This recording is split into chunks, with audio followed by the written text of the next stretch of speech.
talking about some of these levers in business that people can pull in order to make a massive difference. Okay.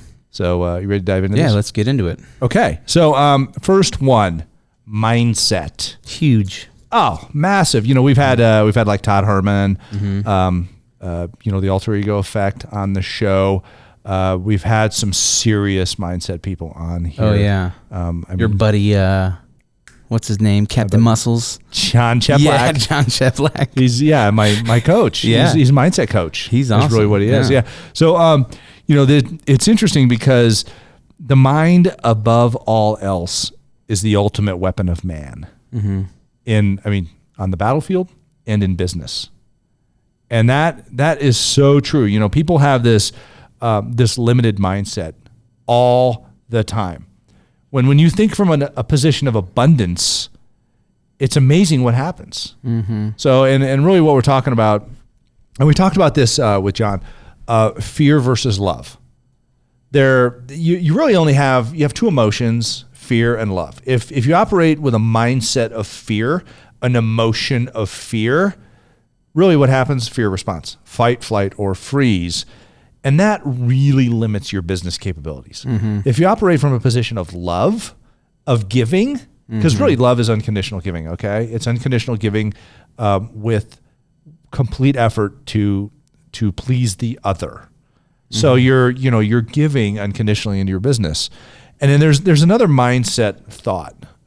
This is it's like 1940s, 1950s psychology concept called locus of control. There are two concepts in locus of control. There's internal and external locus of control.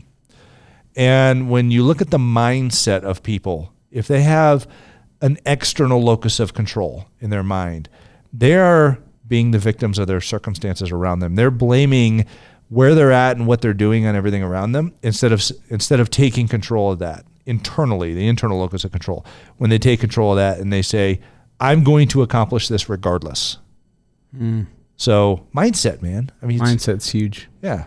Yeah. My 3 keys to success in life and business is don't worry, be present, and expect. Mindset. It's all about that mindset. That's it. Yeah. I love it. So, everything you hear from this point on in what I'm talking about comes back to this topic. Okay. All right. So everything centers around mindset. Because if you don't have that, you've got nothing. Yeah. Maybe you get lucky and succeed at stuff, but you're miserable because your mindset is horrible. But mindset is the foundation. It's the foundation for your beliefs, your courage, and your ego. How am I going to treat others around me? How am I going to treat myself? What is my ego going to demonstrate? And that's where really, that mindset is where people's strengths emit from, as well as your weaknesses and your downturns. That's so good. Super important. This is where, everything below is stored. Your learnings, your memory, your interpretations, things like that. So mindset, very first thing. Okay. All right. Got it. We started deep. Marked it. Deep mindset. The second lever in business, and this is huge. This is huge because this will turn off customers more than anything, okay? Emotions. So really not enough time is spent on this two-way street of emotion with customers, with employees. Emotion is super valuable because, when you deploy emotion and caring towards other people, they deploy it back. So true. You deploy anger, guess what you get in return? Anger. Frustration. Yeah. It comes back. And people will come in to you, regardless of where your business is, the environment, and they will deploy emotions. You need to control your emotions and understand how do you deal with those things that they have thrown at you, and how can you help them? How do you harness their emotions, maximize the situation for a positive outcome, and deploy emotions back to them? Love it. Second one is emotions. So we got mindset and emotions so far. So we haven't gone into like make a better product. Yeah, none of that has happened yet. You haven't said anything about widgets. I'm not going to. Wait, what? What? So let's move on to the next one here, because this one's important too. Okay. So I'm going to say, time, or really in your business, it's not time, it's choice management, because you can always run out of time. You can always have more stuff show up than you theoretically have time for. So really what you're doing is you're making a choice as to what you're going to do with your time. Yeah. Right. So unless you're in a business where you have to sit there and watch the clock for something to happen, you get to decide how you leverage that time through your choice management. Now, choice management is basically a function of emotional maturity. Okay, back to emotions, and what you do with that time and how you leverage that creates those efficiencies. So, mastering your time and your schedule is imperative. Yeah, you got to have the discipline to do that, to take the choice management, and really, of all the complaints I hear, I'm too busy is the top one. Which is lame. If you listen to our episode on top bad excuses. Yeah. I mean, I'm too busy. That's one of them. Huge excuse. Yeah. You know what it means? I mean, instead of saying I'm too busy, people should walk around and go, I made bad choices. Yeah. And I'm sorry. If you go, I'm too busy. Yeah, you're right. You are. I'm not gonna argue with you. Yeah. It's just you made bad choices. Yeah, so, this fall, my kids got back into school, so I have the luxury of probably like a lot of agents that you get to choose your schedule and kind of plan your days out. And so during the summer, I lived a pretty laid back life and was able to do a lot of stuff with the family and things like that.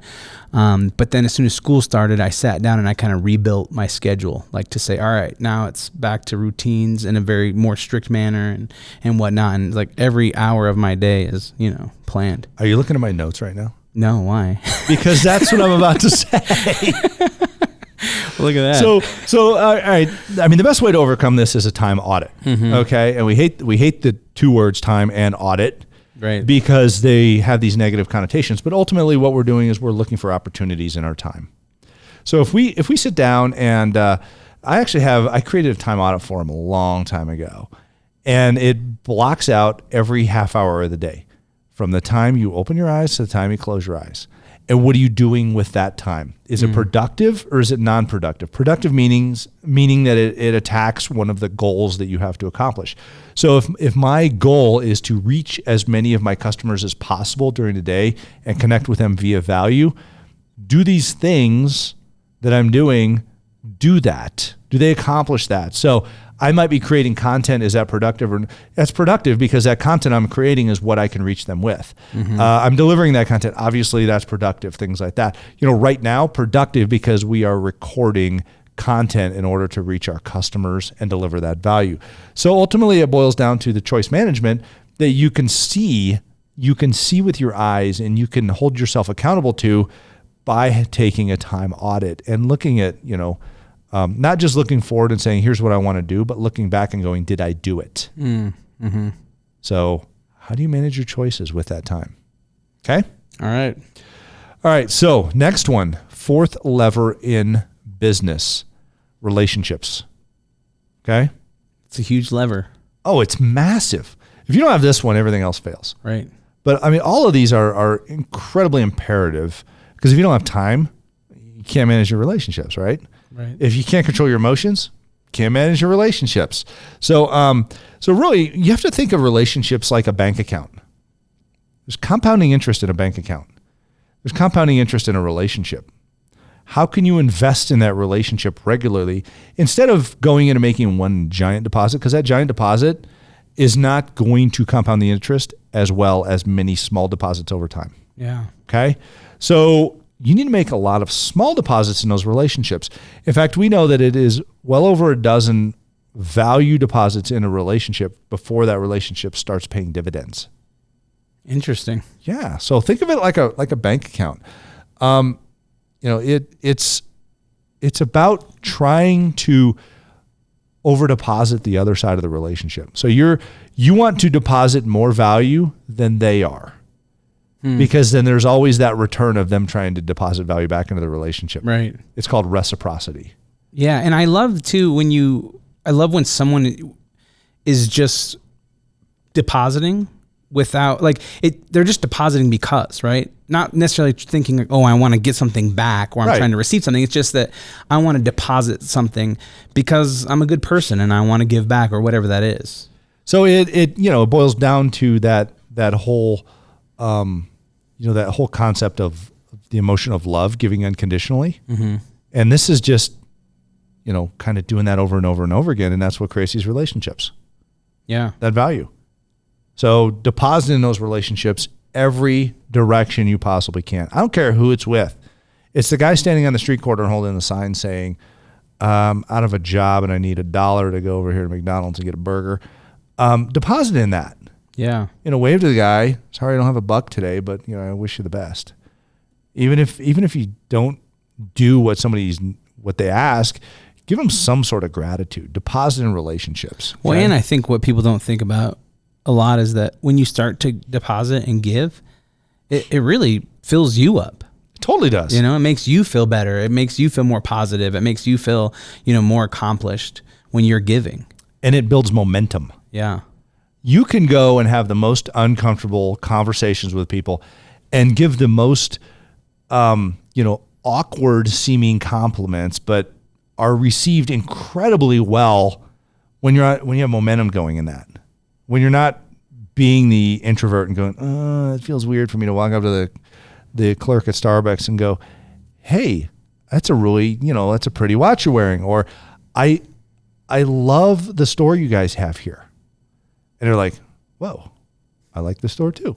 Or you guys always make the best coffee. I mean, when's the last time somebody walked up to the Starbucks person and said, you guys make the best coffee? Because they want to go up and they, order their latte and they beep their phone on the thing. Give the person a compliment for crying out loud. Yeah. Say, thanks for what you guys do. Watch them smile. Bam. Deposit a smile in that account. It's or, good. Hey, I love the aprons you guys have. Those are so cool. I need a Starbucks apron. Whatever it might be. I don't know. It just compliments. Yeah. It's say something nice to somebody. So, and another way of working on those relationships, asking versus telling. If you're talking to your customers, ask questions. Care about their challenges and concerns. Asking actually is a deposit in a relationship. Yeah, totally, 100%. So, all right, fifth lever. How do you show up? Care about how you show up. And, what you have convinced yourself that you are and how to become that. Go into that a little bit more. I mean, this is where we have our beliefs in ourselves and our strengths and how we want others to view us. And I'm not saying on a self-conscious level. I'm saying on a value delivery level. If you show up and you go, I'm here to help. I'm here because of you. It's like I love sitting down and having these conversations on the podcast because it's fun. I mean, I love sitting here with my team, with producer Mark, with social media manager Kayla, who, does the broadcast and things like that. Lexi, wherever you're at. So, it's fun to be with my team and they notice how you show up. And our customers notice how we show up as well. And the people that were, because really you're partners in your business with your customer. Yeah. That's how you got to look at it. So, you have to balance that. You can't abandon those relationships and just be there. You got to show up and be present. And that might mean, don't have your iPhone around or whatever, be present with people while they're there, but show up.